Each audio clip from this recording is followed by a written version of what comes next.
नमस्कार। आज हम एक बहुत ज़रूरी विषय पर बात करने वाले हैं जो हम सबसे जुड़ा है। पैसा बचाना और पैसा बढ़ाना। अब हमें सिखाया तो यही जाता है कि भाई बचत करना अच्छी बात है, पर सवाल यह है कि क्या आज की दुनिया में सिर्फ बचत करना ही काफ़ी है? हाँ, ये वाकई एक बहुत जरूरी सवाल उठाया आपने। देखिए, आज हम एक लेख है बचत से अधिक निवेश की शक्ति, उसके कुछ मुख्य विचारों पर थोड़ी गहराई से बात करेंगे। हमारा मकसद आप कह सकते हैं ये समझना है कि क्यों सिर्फ बैंक में पैसा रखना शायद लंबे समय में उतना फायदेमंद न हो, और कैसे इन्वेस्टमेंट यानी निवेश इसमें एक अहम रोल अदा कर सकता है। अच्छा, तो मतलब पारंपरिक सोच को थोड़ी चुनौती देंगे आज, है ना?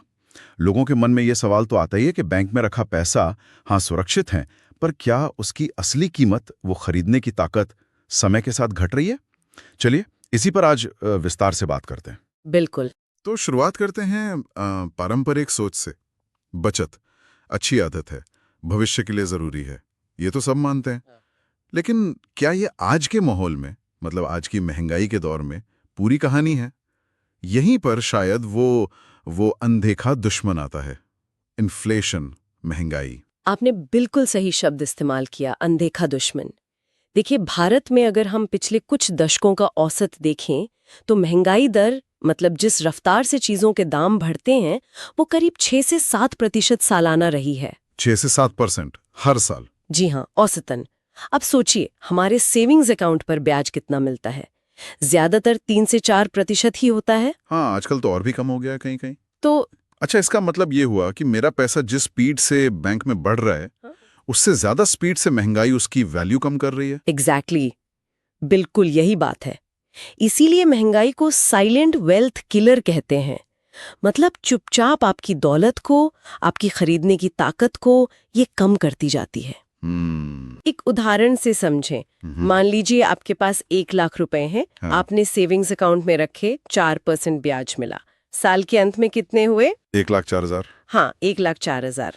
लेकिन अगर उसी साल महंगाई 6% बढ़ गई, तो जो सामान पिछले साल 1 लाख का था, उसे खरीदने के लिए अब आपको चाहिए 1,06,000 रुपए। अरे, तो मतलब खाते में 4,000 बढ़े पर जरूरत 6,000 ज्यादा की हो गई, तो असल में तो 2,000 का नुकसान हो गया खरीदने की ताकत के हिसाब से। बिल्कुल, आप बिल्कुल सही समझ रहे हैं।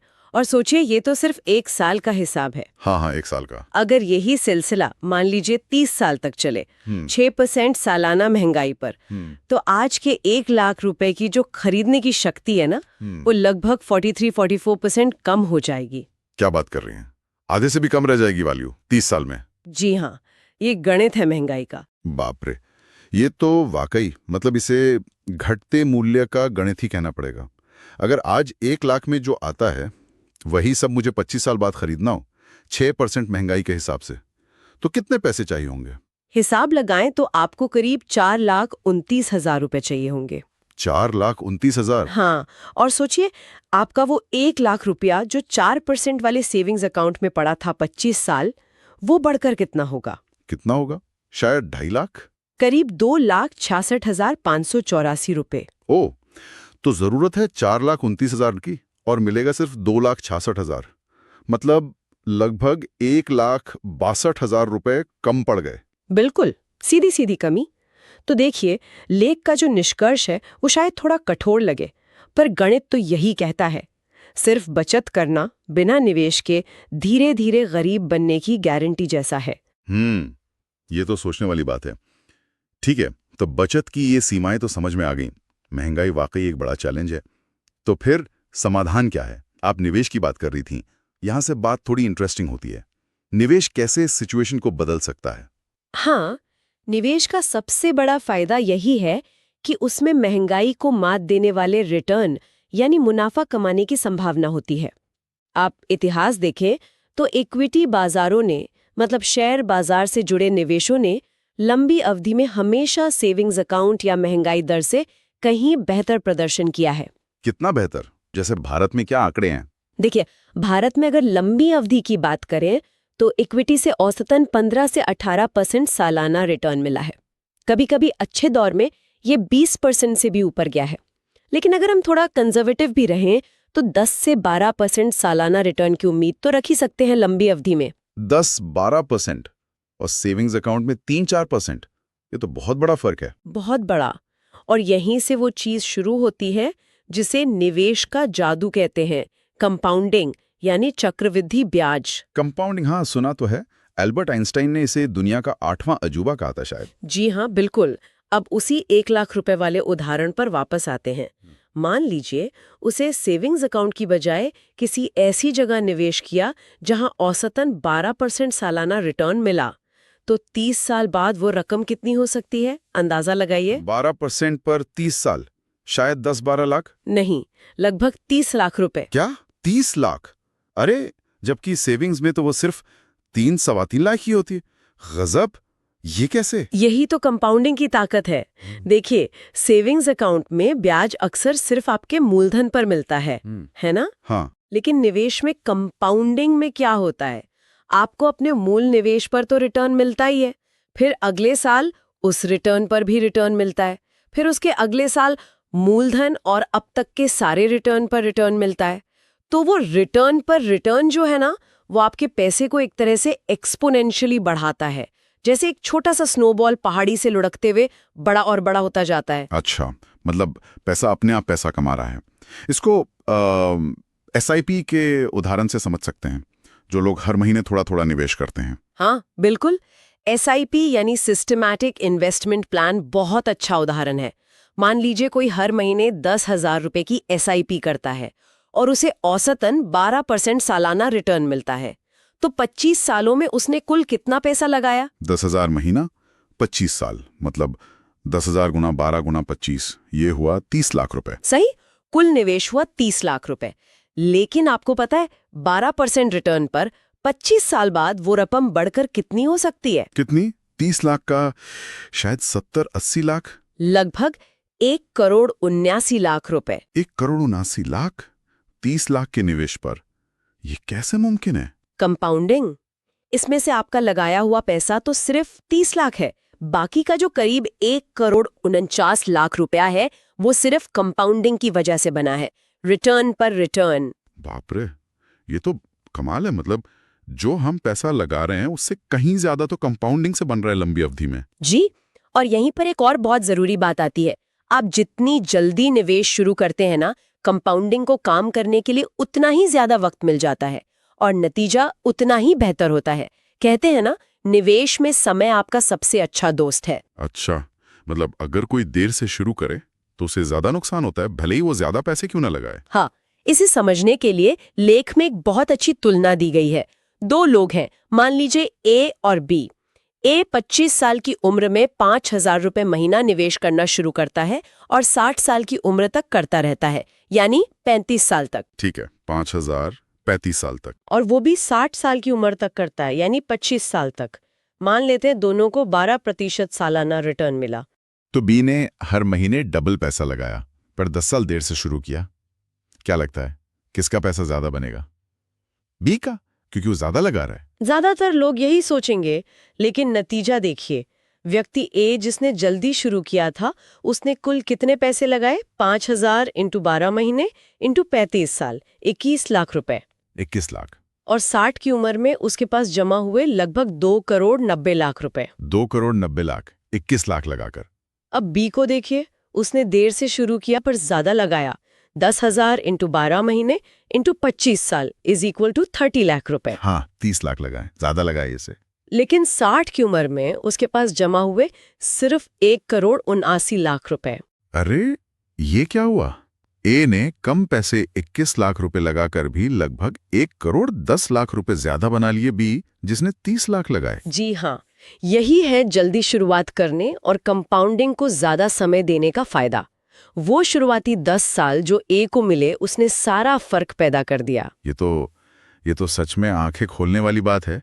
मतलब निवेश में कितना लगाते हैं उससे भी ज्यादा जरूरी है कि कब शुरू करते हैं और कितने समय तक बने रहते हैं। बिल्कुल सही, समय ही सबसे बड़ी कुंजी है। ठीक है, ये कंपाउंडिंग और जल्दी शुरुआत की बात तो बहुत प्रभावशाली है, लेकिन वो डर वाली बात, निवेश खासकर शेयर बाजार, इसमें रिस्क तो है, पैसा डूबने का डर, वॉलेटिलिटी जिसे कहते हैं, उसका क्या? वो डर गलत तो नहीं है? नहीं, डर गलत नहीं है, चिंता स्वाभाविक है। और ये सच है कि निवेश में, खासकर इक्विटी में, जोखिम होता है। बाजार रोज ऊपर नीचे होते हैं, ये अस्थिरता है, और हाँ, कम समय में नुकसान भी हो सकता है। ये सेविंग्स अकाउंट की तरह नहीं है कि आपको पक्का पता हो कितना मिलेगा। तो फिर ये जोखिम क्यों लें? सेविंग्स में कम से कम पैसा सुरक्षित तो रहता है। यहाँ दो बातें हैं। पहली, जैसा हमने देखा, सेविंग्स में पैसा महंगाई के सामने सुरक्षित नहीं है, उसकी कीमत घट रही है।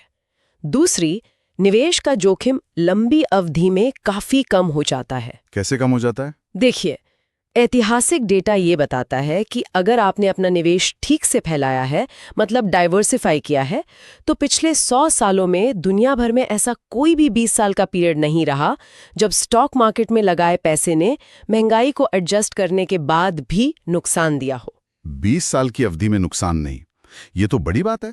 मतलब शॉर्ट टर्म में उतार चढ़ाव झेलना पड़ सकता है, पर लंबे समय में फायदे की संभावना ज्यादा है। हाँ, असल में जो लंबे समय के निवेशक होते हैं ना, हाँ। वो बाजार की गिरावट को डर की तरह नहीं, बल्कि कम दाम पर और खरीदने के मौके की तरह देखते हैं।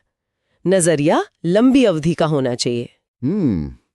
ठीक है, लंबी अवधि का नजरिया जरूरी है, पर क्या इसका मतलब है कि हमें अपना सारा पैसा निवेश में ही लगा देना चाहिए? मान लीजिए कल को कोई इमरजेंसी आ गई, मेडिकल बिल आ गया या नौकरी चली गई, तब क्या करेंगे? फौरन पैसे कहाँ से आएंगे? नहीं, बिल्कुल नहीं। यहीं पर बचत का रोल आता है, लेकिन एक अलग तरह की बचत का। इसे कहते हैं इमरजेंसी फंड। हर किसी के पास एक इमरजेंसी फंड होना ही चाहिए। इमरजेंसी फंड कितना होना चाहिए ये? आमतौर पर सलाह दी जाती है कि ये आपके 6 से 9 महीने के जरूरी खर्चों के बराबर होना चाहिए। मतलब अगर आपका महीने का जरूरी खर्चा 50,000 है, तो आपके पास 3 से 4.5 लाख रुपए का इमरजेंसी फंड होना चाहिए। अच्छा, और ये पैसा इसे कहाँ रखें? क्या इसे भी निवेश कर दें? नहीं, यही फर्क है। इमरजेंसी फंड का मकसद रिटर्न कमाना नहीं है। इसका मकसद है सुरक्षा और लिक्विडिटी, यानी जरूरत पड़ने पर तुरंत पैसा मिलना। तो इसे ऐसी जगह रखना चाहिए जहां जोखिम न हो और आप आसानी से बिना किसी नुकसान के पैसा निकाल सकें। जैसे कि सेविंग्स अकाउंट। हाँ, सेविंग्स अकाउंट एक विकल्प है, या फिर आप लिक्विड म्यूचुअल फंड देख सकते हैं। ये ऐसे फंड होते हैं जो बहुत कम जोखिम वाली जगहों पर पैसा लगाते हैं और सेविंग्स अकाउंट से थोड़ा बेहतर रिटर्न दे सकते हैं। साथ ही पैसा निकालना भी आसान होता है, पर मुख्य बात है सुरक्षा और आसान पहुंच। समझ गया। तो मतलब एक बैलेंस बनाना है, कुछ पैसा एकदम सुरक्षित, आसानी से मिलने वाली जगह पर इमरजेंसी के लिए, और बाकी का पैसा लंबी अवधि के लक्ष्यों के लिए निवेश में। बिल्कुल सही कहा आपने। एक अच्छी फाइनेंशियल लाइफ के लिए दोनों का सही तालमेल जरूरी है।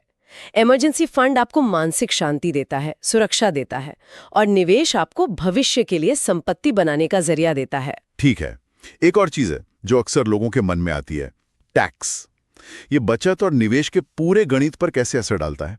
क्या यहां भी निवेश का कोई फायदा है? हाँ, टैक्स एक और पहलू है जहां लंबी अवधि का निवेश, खासकर इक्विटी निवेश, बचत के मुकाबले फायदेमंद साबित हो सकता है। भारत में निवेश से होने वाली कमाई पर कुछ टैक्स बेनिफिट्स भी मिलते हैं। अच्छा, किस तरह के बेनिफिट्स? जैसे अगर आप शेयर्स या इक्विटी म्यूचुअल फंड में 1 साल से ज्यादा पैसा रखते हैं, तो उससे जो मुनाफा होता है उसे कहते हैं लॉन्ग टर्म कैपिटल गेन्स, यानी LTCG। हाँ, LTCG। इस पर फिलहाल टैक्स की दर 10% है। साथ में सरचार्ज आदि हो सकता है।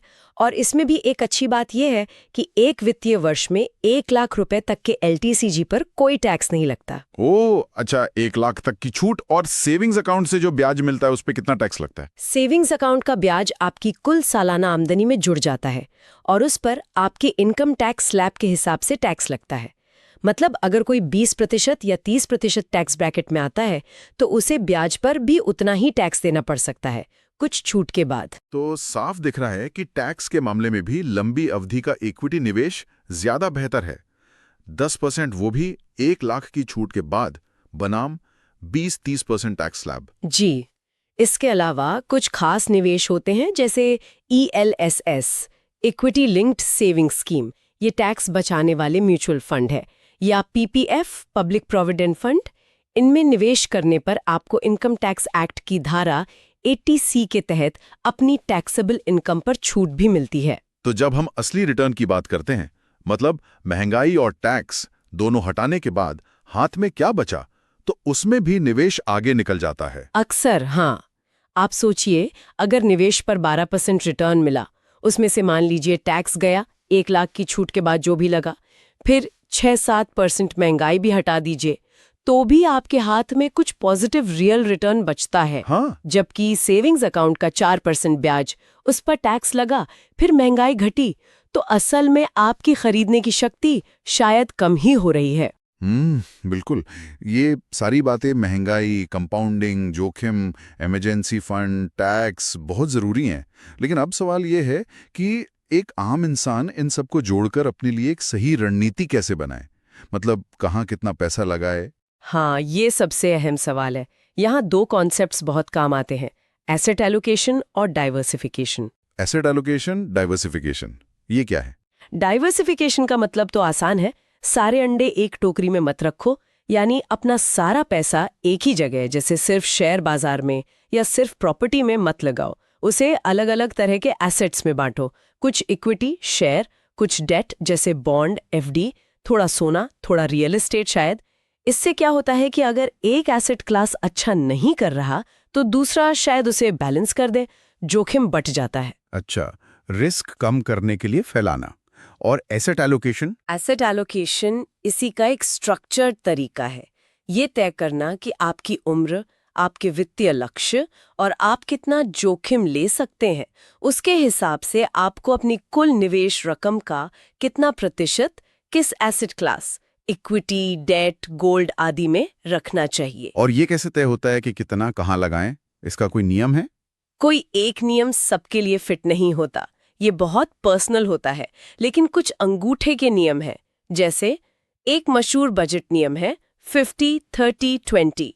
अपनी आमदनी का 50% जरूरतों पर खर्च करें, 30% अपनी इच्छाओं पर और कम से कम 20% बचत और निवेश के लिए रखें। 20% निवेश के लिए, ठीक है। फिर उस 20% को कैसे निवेश करें?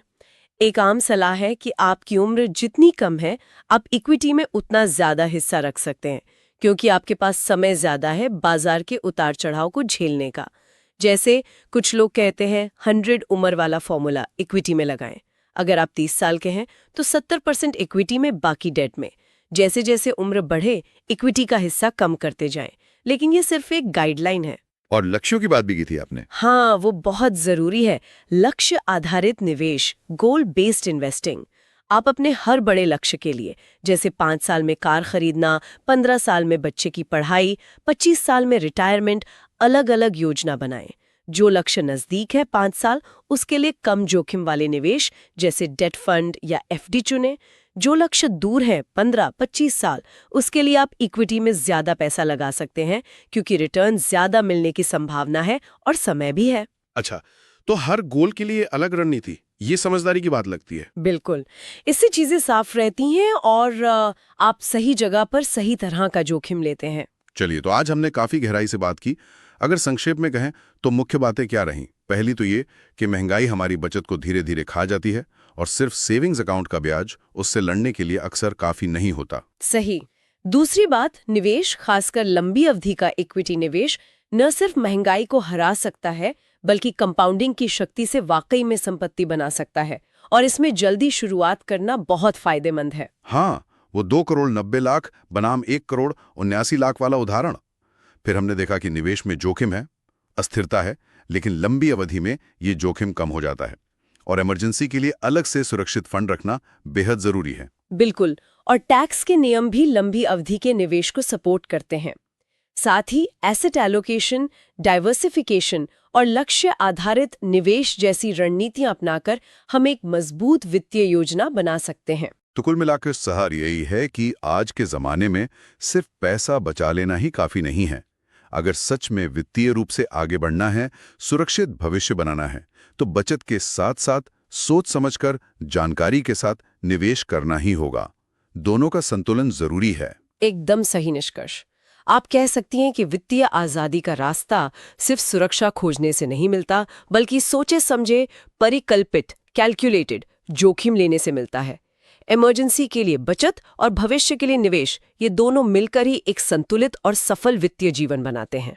तो चलिए, इसी विचार के साथ आज की ये चर्चा समाप्त करते हैं, लेकिन श्रोताओं के लिए एक सवाल जरूर छोड़ जाते हैं।